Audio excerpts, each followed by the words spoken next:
வணக்கம் மக்களே.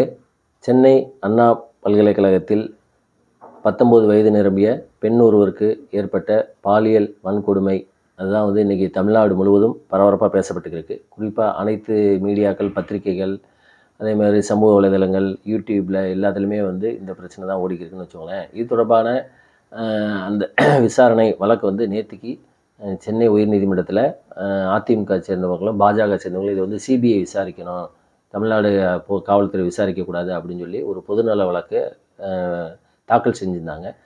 இதை சூமோட்டோவாக, அதாவது தானாகவே நீதிபதிகள், சென்னையை சேர்ந்த நீதிபதிகள், அதாவது திரு எஸ்எம் சுப்பிரமணியன் மற்றும் லட்சுமி நாராயணன் அப்படிங்கிற இந்த 2 நீதிபதிகள் முன்னிலையில் இது இந்த லீவ் டைமில், அதாவது ஹாலிடே விடுமுறை நாட்களில் ஸ்பெஷலாக எடுத்துகிட்டு இந்த வழக்கு விசாரணைக்கு வந்துச்சு. அப்போ நீதிபதிகள் சரமாரியான 10க்கும் மேற்பட்ட கேள்விகளை தமிழ்நாடு அரசுக்கும் காவல்துறைக்கும் கேள்வி கேட்டாங்க. அது ஒவ்வொரு தனி மனிதனும், அதாவது இந்த பிரச்சனையை பற்றி பேசக்கூடிய அனைத்து பத்திரிகைகளுக்குமே, மீடியாக்களுக்குமே கேட்கக்கூடிய கேள்விகள் தான் நீதிபதிகள் தமிழ்நாடு அரசு கேட்டிருந்தாங்க. அது என்னென்ன கேள்வி அப்படிங்கிறத இந்த வீடியோவில் பார்ப்போம். அதாவது ஃபஸ்ட்டு அவங்க கேட்ட அதிமுக்கியமான கேள்வி எல்லாருமே கேட்டது தான் அவர் பாஜக தலைவர் அண்ணாமலை முதற்கொண்டு கேட்டது தான், எப்படி அந்த எஃப்ஐஆர் வெளியில் வந்துச்சு அப்படின்னு. அதாவது எஃப்ஐஆர் எல்லாமே கேபிள் மூலம் கனெக்ட் பண்ணப்பட்டு, ஆப்டிக்கல் ஃபைபர் கேபிள் மூலம் இந்தியாவில் உள்ள அனைத்து காவல் நிலையங்களும் இணைக்கப்பட்டு, இந்த போஸ்கோ வழக்கில் இந்த கிரிமினல் குற்ற வழக்குங்கள்லாம் எஃப்ஐஆர் ஏற்றணும். சிசிஎன்டிஎஸ் அப்படிம்பாங்க, அதாவது crime tribunal network tracking system, அதில் ஏற்றிடுவாங்க. இதை மெயின்டைன் பண்ணுறதுக்கு ஒரு தனி எஸ்பியும் ஒரு இன்ஸ்பெக்டர் இருப்பாங்க. இவங்களுக்கு தெரியாமல் இது யாருமே ஹேக் செய்ய முடியாது. அந்த மாதிரி ஒரு சமயத்தில் இந்த எஃப்ஐஆர் வெளியில் வந்தது எப்படி, இதான் நீதிபதிகள் கேட்ட முதல் கேள்வி. இந்த மாதிரி நீங்கள் எஃப்ஐஆர் ரிலீஸ் பண்ணதுனால அந்த பெண்ணோட ஐடென்டிட்டி, ஃபோன் நம்பரு, பெண்ணோட விலாசம், அவங்க அப்பா பேர், அம்மா பேர், எல்லாமே வெளியில் வந்துருச்சு. இப்போ இனிமேல் அந்த பெண்ணுக்கு யார் இதுக்கு பாதுகாப்பு கொடுப்பா அப்படிங்கிற மாதிரி நீதிபதிகள் கேட்டிருக்காங்க. இருந்தாலும் அந்த பெண்ணை நாங்கள் பாராட்டுறோம்.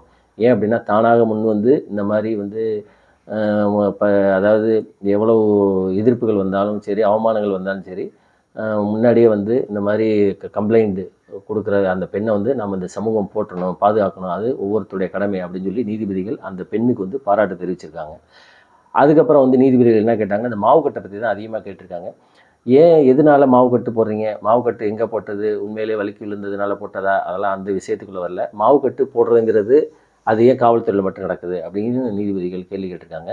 அவங்க என்ன சொல்கிறாங்க அப்படின்னா, பாலியல் சீண்டல் அப்படிங்கிறது எல்லா துறையிலையுமே நடக்குது. அது காவல்துறையிலையும் இருக்குது, அரசு அலுவலகங்களுமே இருக்குது. எல்லா இதுக்குமே நீங்கள் இந்த மாதிரி மாவுக்கட்டு போடுறீங்களா, மாவுக்கட்டு போடுறதுனால மட்டும் அந்த பிரச்சனைக்கு தீர்வாயிருமா, இப்போ நீங்கள் மாவுக்கட்டு போட்டதுனால அந்த குற்றவாளி எப்படி தன்னுடைய இதை தன்னுடைய குற்றம் செஞ்சதை பற்றி அதில் கேள்வி கேட்குறது, விசாரணை எப்போ பதில் சொல்லுவார் அப்படின்னு சொல்லியும் நீதிபதிகள் கேள்வி கேட்டிருக்காங்க.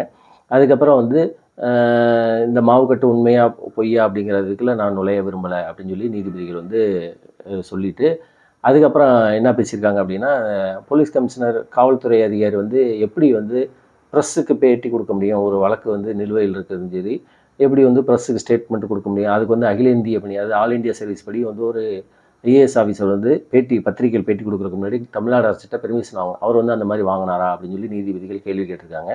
அதே மாதிரி அடுத்தடுத்த கேள்விகள் என்ன கேட்குறாங்க அப்படின்னா, அந்த பேட்டியில் அந்த கமிஷனர் எப்படி ஒரே ஒரு குற்றவாளி தான் சொல்லி ப்ரீ மெச்சூர், அதாவது முன்னாடியே கன்க்ளூஷன் வர்றது அப்படின்னு சொல்லி நீதிபதிகள் கேள்வி கேட்டிருக்காங்க. இப்போ இந்த மாதிரி ஒரே ஒரு குற்றவாளி தான் இன்வால்வ் ஆகிருக்காரு அப்படின்னு சொல்லி சொன்னால், இதை இன்னொரு இன்ஸ்பெக்டர், ஐஓன்னு சொல்லி பேர், இன்வெஸ்டிகேஷன் ஆஃபீஸர், அவர் விசாரிச்சார்னா, அவர் விசாரணையில் இன்னொரு குற்றவாளி இருந்தால் அவர் எப்படி கைது செய்வார், அப்போ இது முன்னுக்கு முரணாக இருக்குது, ஏன் இந்த மாதிரி பேட்டி கொடுக்குறாங்க அப்படின்னு சொல்லி காவல்துறை சார்பாக கேள்வி கேட்டிருக்காங்க. அதுக்கப்புறம் பார்த்திங்கன்னா, இந்த மாதிரி நிறையா கேள்விகள் கேட்கல இந்த பெண், அந்த சில பேட்டிகளெல்லாம் வருது, இந்த பெண் ஏன் ராத்திரியில் பாய் ஃப்ரெண்டோட, அதாவது நண்பனோட இருட்டுக்குள்ளே போனாங்க, பேசினாங்க அப்படிங்கிறது, இது தனிப்பட்ட உரிமை, அடிப்படை உரிமை, ஃபண்டமெண்டல் ரைட்ஸு, அவள் எங்கே வேணுமாலும் போவாள், பாதுகாப்பு தர வேண்டியதான் நம்முடைய கடமை, இதெல்லாம் பழைய சித்தாந்தம், அதனால் இதெல்லாம் பேசாதீங்க அப்படின்னு சொல்லியும் நீதிபதிகள் கேள்வி கேட்டிருக்காங்க. அதே மாதிரி இந்த குற்றவாளியான ஞானசேகரன் கிட்டத்தட்ட 10 ஆண்டுகளாக அந்த அண்ணாமலை பல்கலைக்கழக வளாகத்தில் உள்ளே சுற்றி தெரிஞ்சிருக்காரு. அதெல்லாம் ஏன் விசாரிக்கவே இல்லை, இவ்வளோ நாளாக இவர் மேலே ஏற்கனவே வழக்கு எல்லாம் இருந்திருக்கு, அதெல்லாம் விசாரிச்சிருந்தா இந்நேரம் இந்த குற்றத்தை தடுத்திருக்க முடியும் அப்படின்னு சொல்லி அதே மாதிரி அண்ணா பல்கலைக்கழக நிர்வாகத்தை கடுமையாக சாடி இருக்கு. இவங்களுக்கு இவங்க வந்து உண்மையாக அந்த சிசிடிவி கேமரா 72 சிசிடிவி கேமரா இருக்கையில் 52 தான் வேலை செஞ்சுருக்கு, மீதி உள்ளதெல்லாம் வேலை செய்யலை. அதே மாதிரி அண்ணா பல்கலைக்கழகத்தில் ஒரு போலீஸ் அதிகாரியே உள்ளே நுழையிறதுக்கு பெர்மிஷன் வாங்கிட்டு தான் உள்ளே போயில. ஒரு சாதாரண ஒரு தள்ளுவண்டி பிரியாணி கடை வச்சுருக்கிறது எப்படி உள்ளே போய் அப்படியே இந்த மாதிரி குற்ற செயலில் ஈடுபட்டிருக்காரு. அப்போ அவங்களுக்கும் முழு பொறுப்பு இருக்குது, அவங்களும் வந்து பதில் சொல்லணும் அப்படின்னு சொல்லியும் இந்த மாதிரி கேள்விகள் சரமாரியாக கேட்டிருக்காங்க நீதிபதிகள். இது இது இது தொடர்பான வழக்குகள் வந்து அடுத்தடுத்து இன்னைக்கு திரும்பி, அதாவது சனிக்கிழமை இன்னைக்கு திரும்பி வருது. அதாவது நாடு முழுவதும் வந்து இந்த பிரச்சனை தான் வந்து ரொம்ப, அதாவது இந்தியா முழுவதுமே, இந்தியாவே உலுக்கிய ஒரு செயல் இதுதான், நிகழ்வு தான் அப்படின்னு சொல்லலாம். பார்ப்போம் தொடர்ந்து அடுத்தடுத்த நிகழ்வுகளில் என்ன வருது அப்படின்னு. நன்றி, வணக்கம்.